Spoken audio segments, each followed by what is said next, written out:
Well, this morning, if I can just get your attention, that would be wonderful.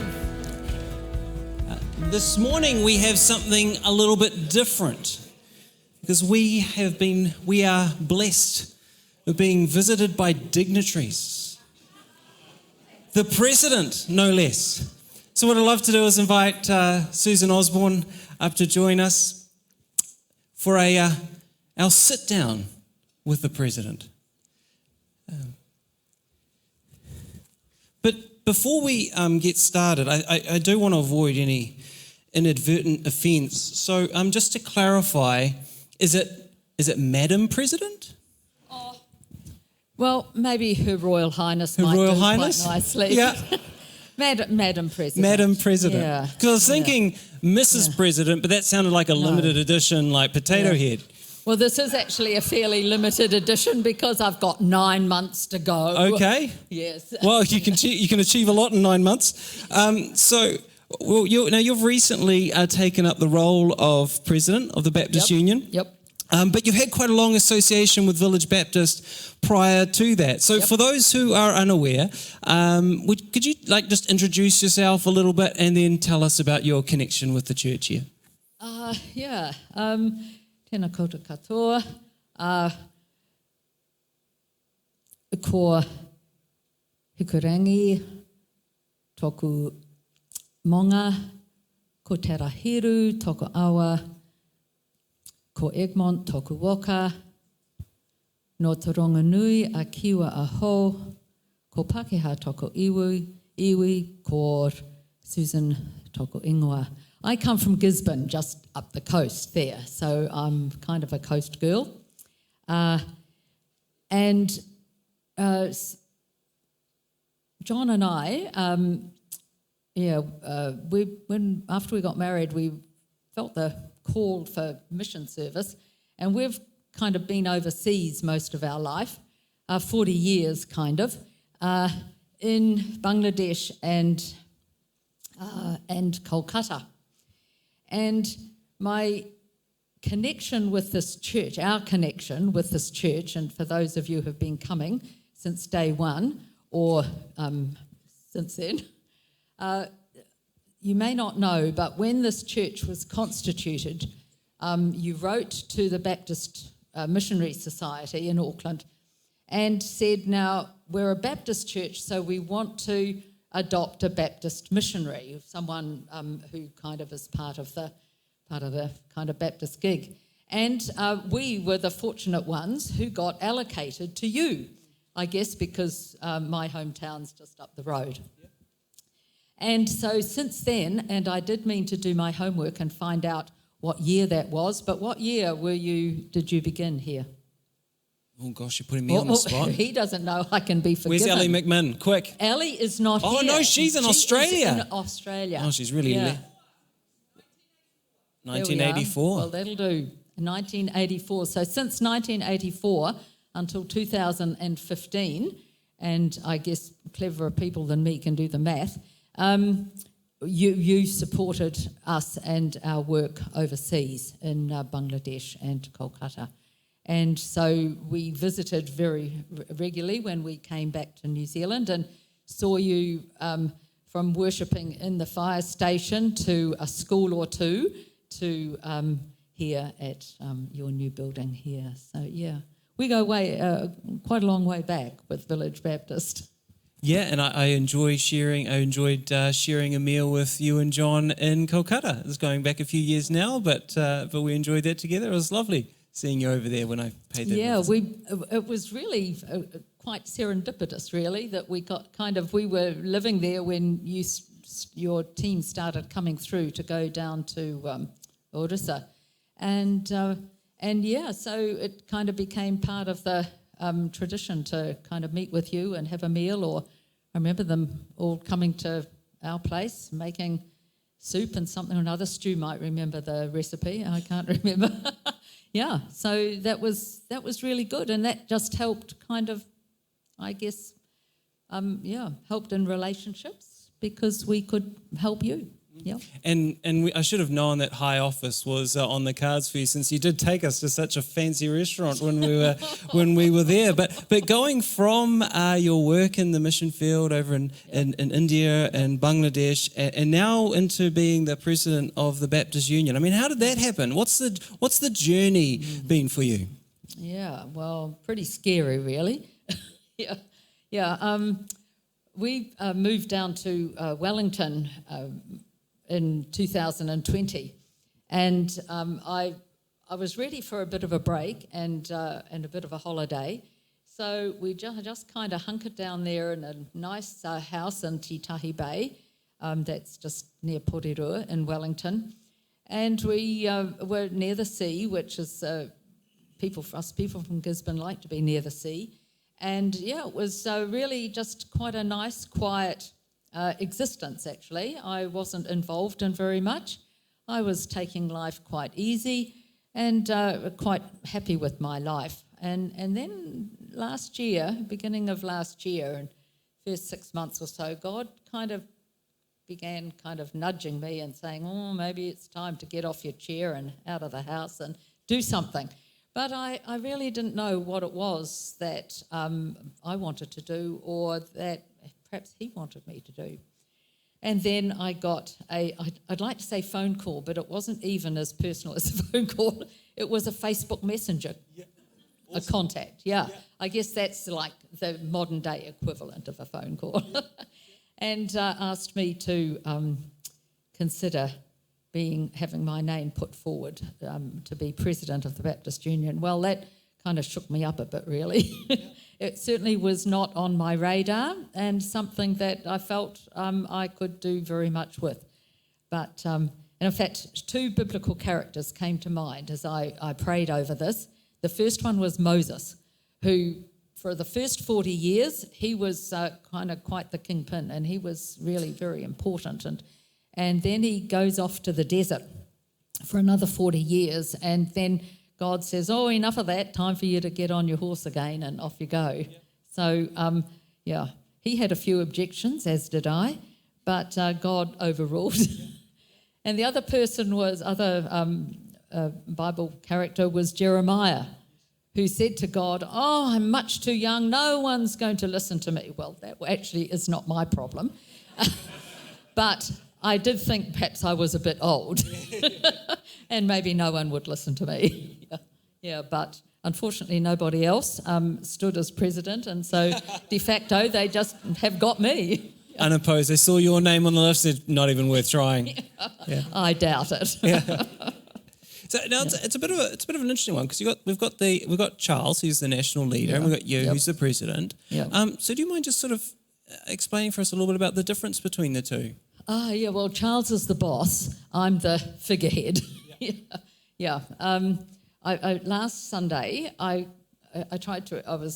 pastor was trying to explain my role, which is voluntary, not paid, and he wasn't quite sure what I did, and I said, I'm a bit like the Queen, but I'm all position and no power. So Charles makes the rules, and I just wander around the country, meeting pastors and churches, and going to a few meetings.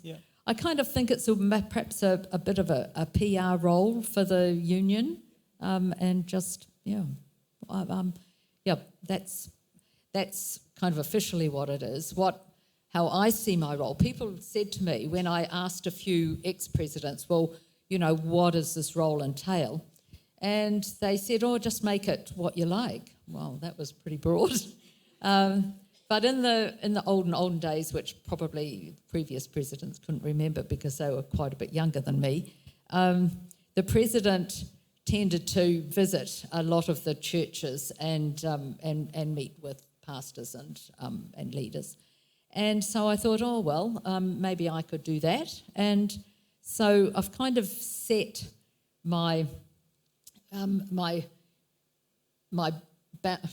boundaries, but the people I really want to meet are the smaller churches. Now that doesn't quite fit into here, but you got me this morning because of our long-standing relationship. Otherwise, I might have been at Flaxmere. which is much more the kind of church I would like to visit. Smaller, rural, ethnic, just people who could do with acknowledgement and perhaps might be an encouragement to them or whatever. But that's kind of what I want to do. Visit pastors and churches around New Zealand in this role, and go to endless meetings in Auckland. Yeah. And those moments of connection with others outside of the church, it can mean the world. Especially, like you say, with those smaller rural churches, and they can feel very disconnected. They can feel very alone. So I'm sure that you'll be well received by those who and appreciated by those who you visit. And far more than just PR. But what one thing, if I know one thing about missionaries and people who do mission work, they tend to be pretty action-orientated people. So when it comes to you stepping into this role, what are some of the things you're wanting to achieve during your time as a president? Oh, well, actually, I don't want to achieve anything other than what I've just shared, actually. Great. I want to listen to the stories of the people. Yeah, someone said to me at the hui after I'd just been made president, I was saying I was a bit nervous about this job and what was I going to do. And he said to me, just listen to the people. And so that's the kaupapa I want to go about this job with. And just listen, which is quite difficult for me because I do chatter a bit. And so that's a challenge. But that really is what I want to do. As you get older, Cam, we're a bit more comfortable with being rather than doing. Yeah, I've done plenty in my life. Yeah.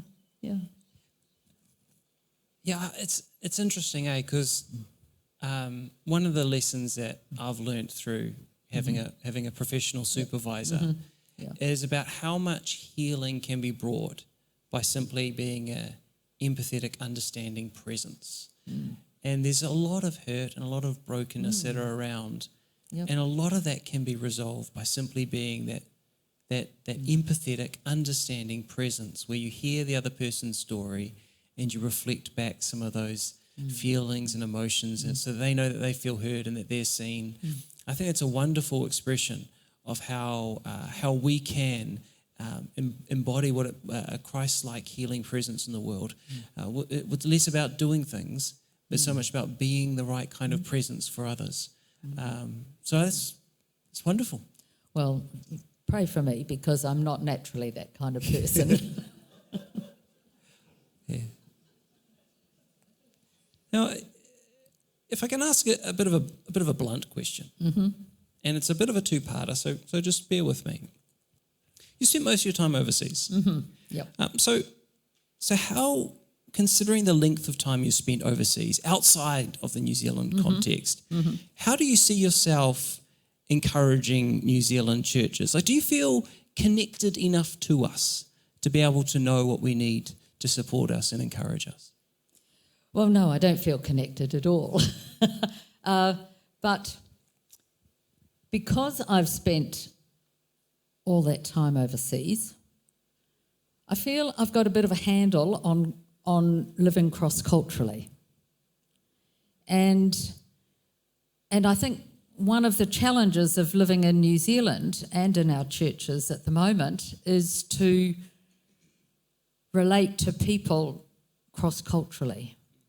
So, I think, and I don't know, some of you might be wondering why I've got no shoes on here. That's because in my culture, in the Bengali culture, you would never come up to the front. In fact, you wouldn't even come into church with shoes on. But I don't know about your dodgy neighbourhood, so I didn't want to leave them outside. But I don't feel comfortable. And for those of you who might remember John up here preaching, he preaches in no shoes as well, because we just feel more comfortable with no shoes on. So, most of you might think, oh, that's a bit silly. My toes are a wee bit cold on this morning, but never mind. But those kind of cross-cultural indicators are things that when you've lived in another culture, you're a bit more aware of, I think. And I do think our churches are challenged by how to reflect the cross-cultural nature of their congregations at times. A lot of us are a bit scared of other cultures, and we're not quite sure if they're all right. Are they Christian even? And so I think they are areas that that can be quite challenging in our churches. But I have found I've learnt such a lot about God and others by living cross-culturally, and as a Christian minority, it's been really quite enlarging. It's easy to think that our way of doing things is the right way of doing things, and I'll never forget the day that I was taking a little Bible study with a group of village women, and they said to me, "Now, sister, we've got a question for you, and I'm sure the answer we've been told to this is wrong because you come from a Christian country, and so I'm sure it's absolutely impossible that this is so. But someone told us that you have hostels for old people in New Zealand." And I thought, oh my, the answer actually is yes, we do. And that was how they explained our tradition of rest homes. But to these illiterate village women, that was like the most unchristian thing that could happen, to put your old people in a rest home. And that was quite a highlight to me, and I remember it all these many years later because of the challenge to my own cultural perspective and theirs. And they would have, if they were even Christian, they were only newly Christian, and yet to them they had such a different perspective there. And another one, when I was doing a TE class, a theological education by extension class, and we were talking about telling the truth. I can't remember the context of the rest of the lesson, but I was asking them about their custom in Bangladesh that if someone is very ill, or certainly if they are dead, you never tell their relations who are living far away that this person has died. You ring them up and you say, "Please come home. Your uncle or your mother or your grandfather is very sick." And I said to them, "Why do you do that? That's telling a lie. That person has died. Why don't you just say, 'I'm sorry, I have to'" Yeah. "Oh no," they said, "that is just too cruel. That is awful to have to say that to someone. You have to just break it to them very gently." And so to them, that relationship way of approaching bad news is so different from the way to us. It's black and white, truth or lie. But to them, it wasn't at all. And these are Christian leaders that I was talking to, and I made me think a bit more about the way I see life and the differences. That's really interesting. So in that last case, because there's a culture where you break that news gently, and you do so by saying they're unwell rather than just coming straight out and saying that they've passed away. When you get the call, someone in that culture, when they receive that call, do they kind of know what's happened? Well, I think they really must. Yeah. But that didn't happen for John when one day he was called to go down to a nearby village because so-and-so was very sick. He was a young man who had bad asthma. And so someone came and said, "Oh, please come down because he's very sick and we don't know if he's going to live." So John puts on his clothes and rushes down in the middle of the night, and there he is lying there looking quite comatose. So he starts mouth-to-mouth resuscitation.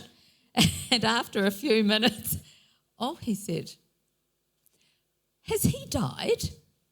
"Oh, yes, he died. That's why we came to pick you up." Yeah, so John, he's been a bit more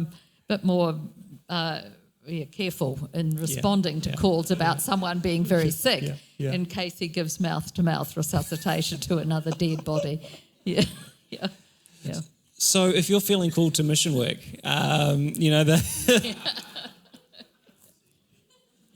you come and see John. Now, and it's interesting that you're talking about your role in the president as a president in the context of this experience in cross-cultural mission work and that. Because over the last 6-8 months, I think in the conversations I've been having with other pastors and church leaders, I've increasingly come to believe that the New Zealand church is coming into a season where the lessons that we need to learn are the lessons that have been learnt by mission workers overseas, where we're living in a context where we aren't the majority in this culture anymore. So what does it mean to be the church and to be Christians as minorities in another culture? The culture that we find within the church looks quite different to what we can often encounter at work and elsewhere in society. What does it mean to do that cross-cultural work? And then when it comes to the different changes in culture and in church, we need to have a kind of a creativity in what churches look like, what church structures look like, which is a kind of wrestle that I hear missionaries engaging with regularly. How do we structure a church that it can survive and thrive in this setting, which looks so different to what we might have in Western, in sort of church, in a more typical Western expression. And so I really do believe that there's a lot that we can learn from our mission workers that we can apply into the New Zealand church. And so from your perspective, having done that mission work and been in those spaces, and now you've got your lofty position from which to see what's happening in New Zealand and in the church. From that unique vantage point and experience, what are some of the challenges that you see the New Zealand church facing? Before I answer that, I just want to emphasize that other cultures are gifts to us, because we only understand God from our perspective, but other cultures understand God from their perspective, and that we can learn from each other. And I think it's really important for us to embrace other cultures that are represented in our congregation in order for us to have a deeper understanding of God. Because I think in the challenges that we all face in society today, so many, as you say, we are the minority in a society which doesn't give much credence to what we believe. And there are so many issues, contentious issues within our society, where Christians can have a variety of views. And just like in society, we're not, although we should be better at it, but we're not so good at respecting and listening to other voices in our community. And I have been helped by this. This year, towards the end of last year, I was reading some books by Bishop Desmond Tutu, and I'd highly recommend anything he's written if you want to be a bit shaken up and made to just look a bit beyond yourself. And he makes 2 points on how to deal with people in general, but particularly people that you've had some maybe long-standing disagreements with, or certainly you don't agree with lots of issues. And he says, the first thing is to remember that every one of us is made in the image of God. And when we see this, other people, our neighbours, our friends and our enemies, and those who disagree with us, as people made in the image of God, then that must have some influence on the way we treat other people.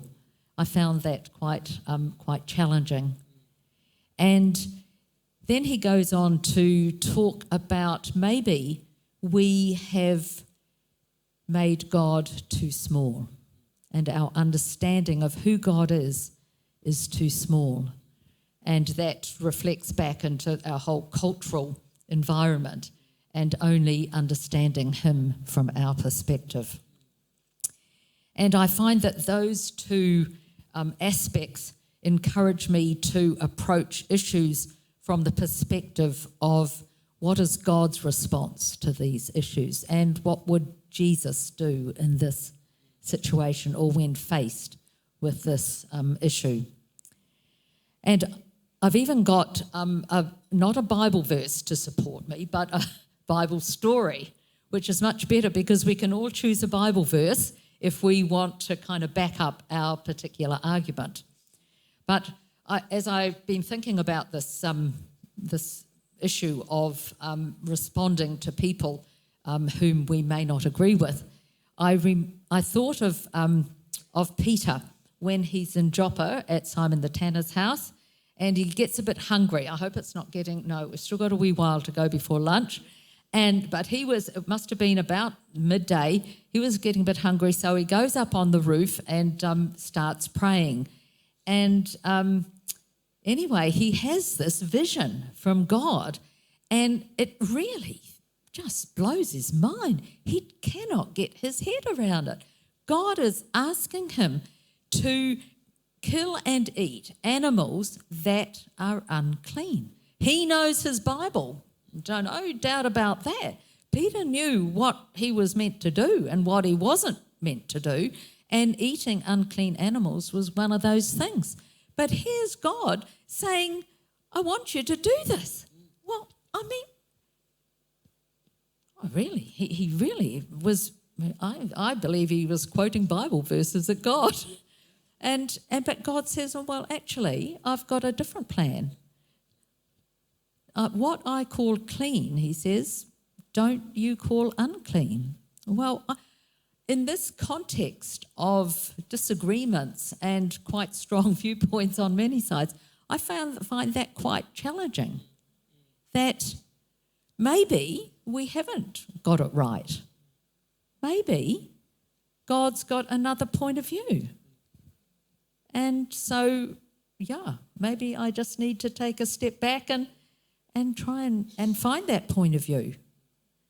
Because I think it's really important that we know our Bibles, but we don't want to be like the Jews who knew their Bible backwards, but they did not recognise Jesus when he came. And, they missed him completely.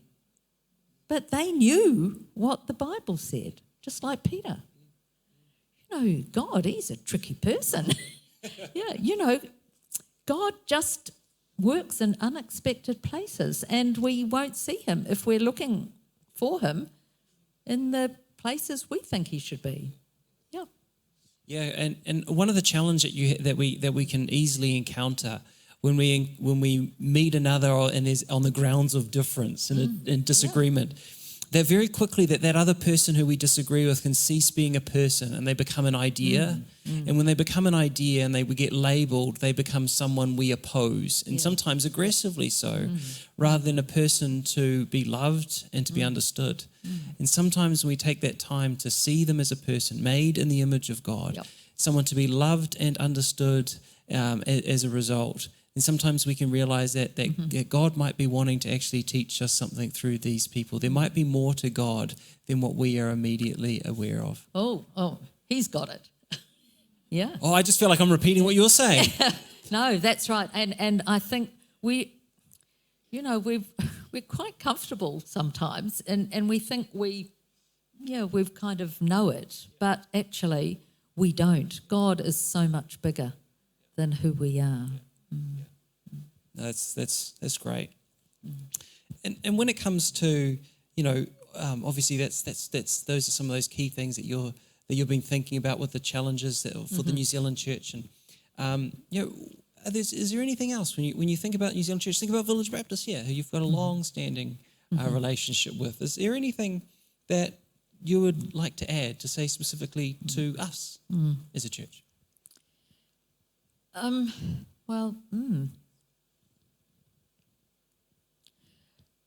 No, but I would like to share something that really impacted my life, and in recent years, and that is a kind of a rediscovery of God's love. When we finished our work in Auckland and relocated down to Wellington, I was really quite tired, exhausted, and quite bruised from some fairly robust issues that we had been dealing with. I hope I'm being really nice here. And I really just wanted to take some time out. And I read this book by Henri Nouwen called Life of the Beloved. And that book was just a wonderful blessing to me, because I spent time thinking of the fact that I was God's beloved. And somehow that has got, for me, that had much more meaning and a much deeper meaning than the fact that God loves me. I've known God loves me my whole life, but looking at and thinking of myself as God's beloved was really very healing and life-giving to me, and continues to be. But Henri Nouwen in his book goes on to say, not only are you God's beloved, but others are God's beloved too. And that also will impact on how we see other people and how we respond to them. And of course, it's not only the people that we can see who are God's beloved, but those who are far away, whom we can't see, whom we have little or no connection with. And so we have a responsibility to move towards them and to share some of that belovedness and that love with them. And I know this church has a very, very robust missions committee and mission outreach in India, and I think that is just a wonderful thing.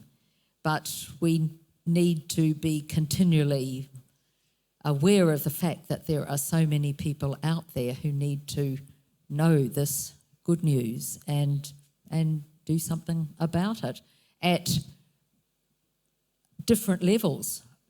It is great to pray and to give, but there's also the going. And you know, the New Zealand Baptist Missionary Society, now is called Arotahi, they have had hundreds of missionaries in India and Bangladesh over 136 years, but currently they have 9. And they really could do with a whole lot more. And so I really would encourage every one of you to ask yourself, well, what is God asking me to do about those people overseas who really need to know how much you love them and that they are also your beloved. Yeah, I love the way that you describe that or recount sort of what Henri Nouwen said. I've seen his videos. Henri Nouwen's done a series on being the beloved, which you can watch on YouTube. And so that's where I encountered his material on this. And it's wonderful. And I love the way you articulated how being the beloved and understanding what that means gives you that sense of stability in your own identity. It can bring healing to pain. And then, but it's not all about you. No, that it motivates you not from that place of stability and healing. It also has that function of motivating you to go out and join God and the good things He's doing in the world. And there's a sense in which that goes full circle to almost how you started, and how in that coming out of that work and mission, and going through this process with engaging with some of Henri Nouwen's work, and you now found yourself called back into serving the church and serving others, having gone through that journey yourself, and finding that stability and that healing and being the beloved, and then through that also through a series of God's work in your life and in your world, feel called back out to serve God in the church. So I mean, in many respects, your own recent story is a beautiful example of that.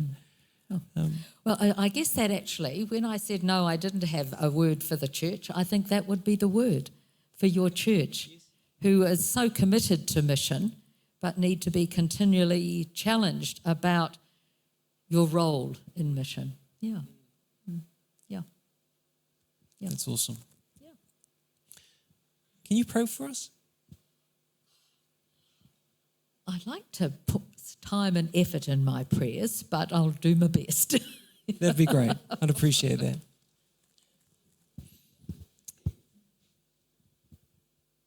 Loving Lord, thank you for this wonderful gathering of your people here. I want to thank you for all the support and love and prayers that they have given to us as a family, and beyond that to many, many people overseas, individually and together. And we thank you for their commitment to Asha and the way they have seen this grow from a small work to an amazing ministry of yours. And I do thank you for their continuing commitment to see this blossom and grow. Father, I do thank you for every person here today and for their commitment to you and to what you might be saying to them today. I do pray that each one of us will go from here looking to see you in unexpected places, that you will enlarge our vision and our understanding of who you are. And as we meet others during the week, those with whom we might agree or disagree, who might be the same as us or different from us, Lord, may we see you in each person we encounter and learn more of who you are and how much you care for each one of us. So bless this congregation in all that they do and are each week. Amen. Amen. Well, Susan's going to be around a little bit after the service, I presume. You're going to join us for some lunch? Mm-hmm. Brilliant. So feel free to tap her on the shoulder, have a bit of a chat about anything she shared or any other things and thoughts that might be on your mind. But as the music team come up, can we just express our appreciation for Susan joining us this morning?